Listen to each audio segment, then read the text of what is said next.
बच्चों,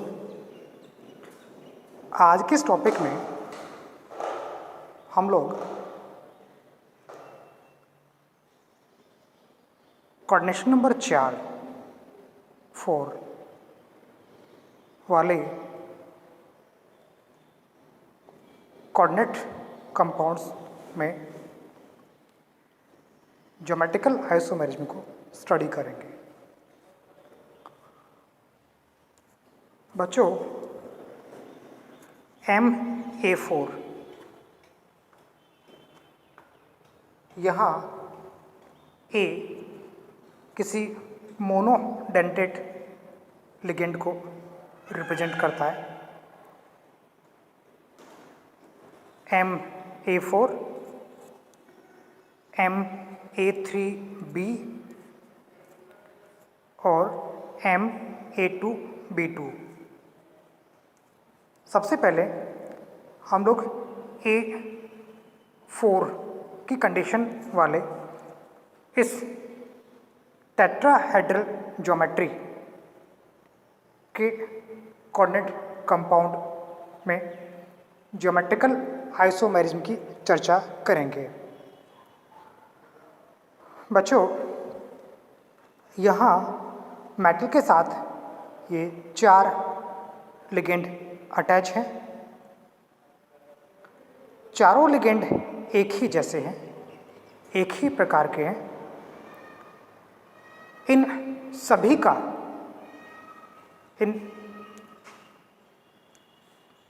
चारों लिगेंड्स का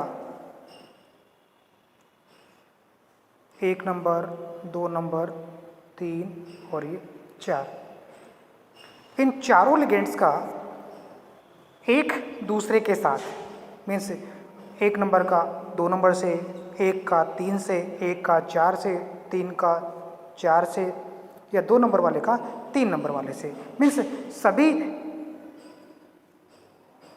बॉन्ड एंगल किसी का भी हो, भले A1 का A2 से हो सकता है, A1 का A3 से हो सकता है,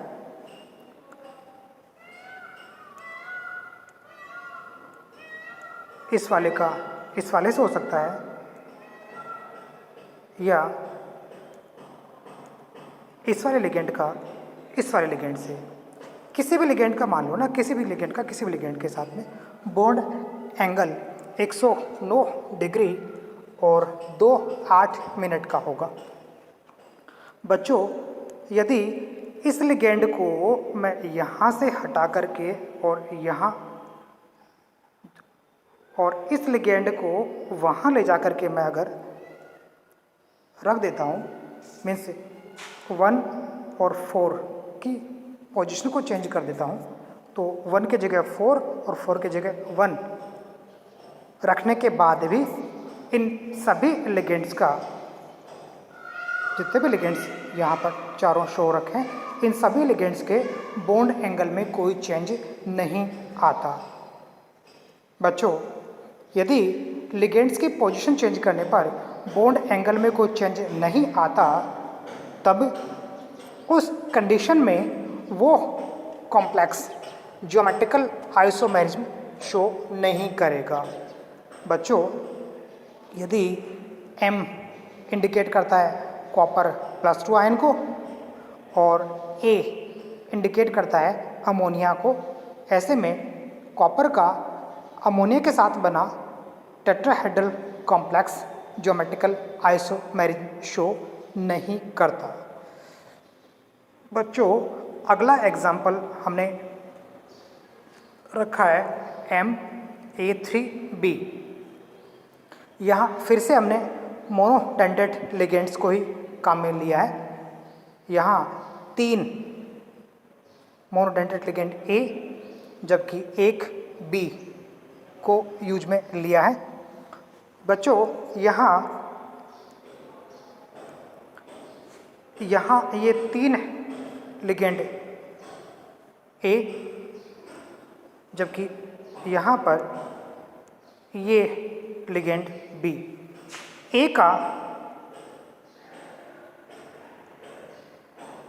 A1 जिसको मैंने शो किया है का इस B के साथ बॉन्ड एंगल या A2 का B के साथ बॉन्ड एंगल या A3 का B के साथ बॉन्ड एंगल यहाँ भी 109 डिग्री और 28 मिनट का ही होगा। बच्चों फिर से यदि हम लोग इन लिगेंड्स की पोजीशन को चेंज कर दें, B को यहाँ या यहाँ या यहाँ तीनों में से किसी भी पोजीशन पर रखने के बाद भी इस कॉम्प्लेक्स में बॉन्ड एंगल में कोई चेंज नहीं आता। मतलब बॉन्ड एंगल फिर से वही 109 डिग्री और 28 मिनट का ही शो होता है। यानी कि यहाँ भी लिगेंड्स की पोजीशन को चेंज करने पर बॉन्ड एंगल में कोई चेंज शो नहीं होता। बच्चों फिर से देख लीजिए, हम लोगों ने A4 देखा। A4 में लिगेंड्स की पोजीशन को चेंज करने पर बॉन्ड एंगल में कोई चेंज शो नहीं हुआ। हमने A3B को मेंशन किया। यहाँ A/B किसी भी लिगेंड की पोजीशन को चेंज करने पर बॉन्ड एंगल में कोई चेंज शो नहीं होता। बच्चों लास्ट में हम लोग टेट्राहेड्रल कॉम्प्लेक्स के लिए एग्जांपल ले रहे हैं MA2B2, 2 मोनोडेंटेट लिगेंड A जबकि 2 B होंगे।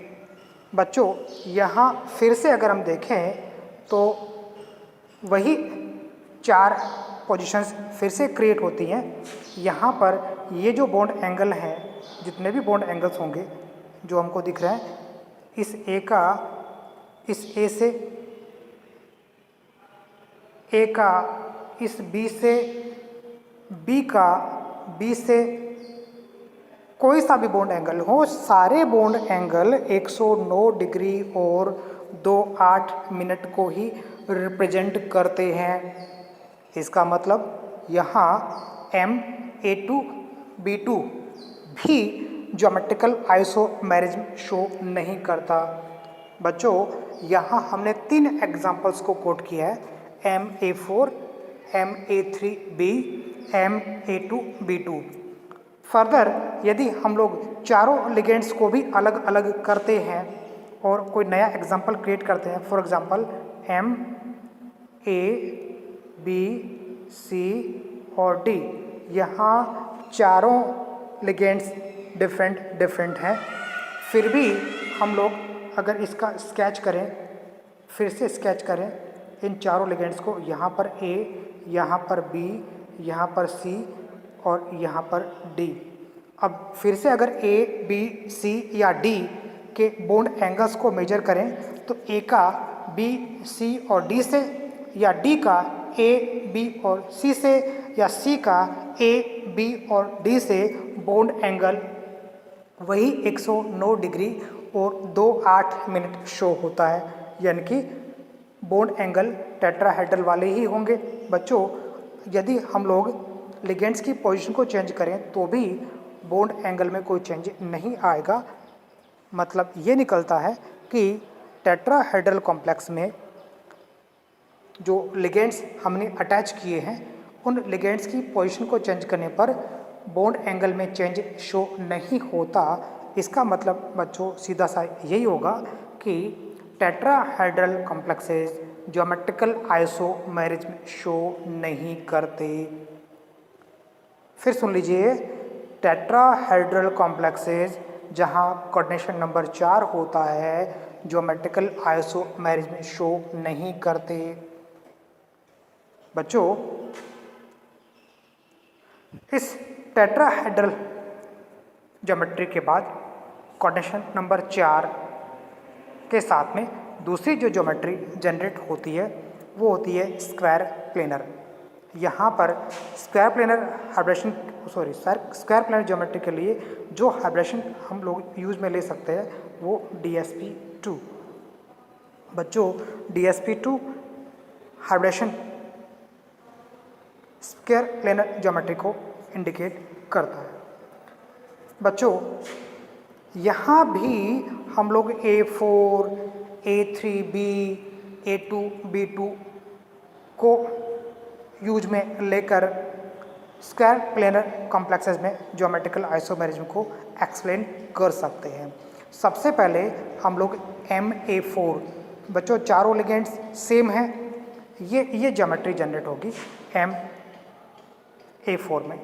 बच्चों यहाँ पर ये देन ये और देन ये जो चारों लिगेंड्स हैं, यहाँ ये जो बॉन्ड एंगल है वो 90 डिग्री को इंडिकेट करता है। बच्चों यदि मैं इस लिगेंड को यहाँ से हटा करके यहाँ और इस वाले को यहाँ पर लाके रखता हूँ तो लिगेंड्स की पोजीशन मैंने चेंज कर दी, लेकिन बॉन्ड एंगल फिर से सारे सेम ही होंगे, 90 डिग्री ही होंगे। इट मीन्स यहाँ ज्योमेट्रिकल आइसोमेरिज्म शो नहीं होगा। बच्चों सेकंड एग्जांपल MA3B। MA3B में एक लिगेंड सेपरेट किया है, ये जिसको हमने सर्कल से शो किया है, बाकी 3 लिगेंड तो सेम ही है। अब इस B का इस A से और इस A से बॉन्ड एंगल 90 डिग्री, जबकि यहाँ पर एंगल 180 डिग्री होगा। बच्चों ध्यान देना, इस B का दोनों A के साथ बॉन्ड एंगल 90 डिग्री, जबकि इस A के साथ में इस B का बॉन्ड एंगल 180 डिग्री शो होता है। अब बच्चों यदि मैं इस B को किसी A की लोकेशन पर रखूं और A को B की लोकेशन पर ले जाके रखूं तो भी बॉन्ड एंगल में कोई चेंज शो नहीं होता। इसका मतलब तो ये निकला कि MA4 तथा MA3B दोनों ही ज्योमेट्री जो होंगी वो ज्योमेट्रिकल आइसोमर्स शो नहीं करती। बच्चों MA2B2, हाँ यहाँ पर ज्योमेट्रिकल आइसोमेरिज्म शो होगा। यहाँ दोनों B का एंगल 90 डिग्री, दोनों A का एंगल 90 डिग्री। यहाँ चलिए, यहाँ B से एंगल 180 डिग्री और A से एंगल 180 डिग्री।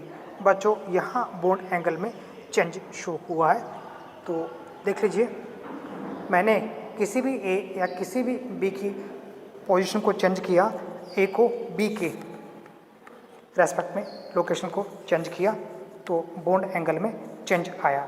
बच्चों यहाँ पर ज्योमेट्रिकल आइसोमेरिज्म शो होगा। तो इस तरीके से हम लोगों ने देखा कि टेट्राहेड्रल ज्योमेट्री के कॉम्प्लेक्स होने की कंडीशन में ज्योमेट्रिकल आइसोमेरिज्म शो नहीं होता, जबकि स्क्वायर प्लेनर ज्योमेट्री, बच्चों स्क्वायर प्लेनर ज्योमेट्री की कंडीशन में ज्योमेट्रिकल आइसोमेरिज्म शो होगा, बशर्ते कॉम्प्लेक्स में कम से कम 2 लिगेंड डिफरेंट हों, 2 लिगेंड डिफरेंट हों, या कह दीजिए 2 लिगेंड्स सेम होंगे। उस कंडीशन में ये ज्योमेट्रिकल आइसोमेरिज्म शो नहीं करेगा। या ये कह दीजिए चारों लिगेंड सेम होने पर ज्योमेट्रिकल आइसोमेरिज्म शो नहीं होगा, एक लिगेंड के डिफरेंट होने पर ज्योमेट्रिकल आइसोमेरिज्म शो नहीं होगा, लेकिन यदि 2 लिगेंड एक जैसे हों और फर्दर 2 अलग हों तो भी ज्योमेट्रिकल आइसोमेरिज्म शो होगा। हम लोग एक एग्जांपल और देख सकते हैं, यहाँ पर MA2BC। बच्चों यहाँ एक ही पोजीशन को चेंज करने पर ज्योमेट्रिकल आइसोमेरिज्म शो नहीं होगा, जबकि B और C की स्पेस में पोजीशन चेंज करने पर ज्योमेट्रिकल आइसोमेरिज्म शो होगा। तो इस तरीके से आप लोगों ने आज ज्योमेट्रिकल आइसोमेरिज्म को देखा in case of tetrahedral geometry और in case of square planar geometry. बच्चों अगली क्लास में हम टेट्राहेड्रल और स्क्वायर प्लेनर ज्योमेट्री में ऑप्टिकल आइसोमेरिज्म को देखेंगे। आज के लिए बस इतना ही। अगली क्लास में हम लोग फिर से आइसोमेरिज्म को देखेंगे। Thank you.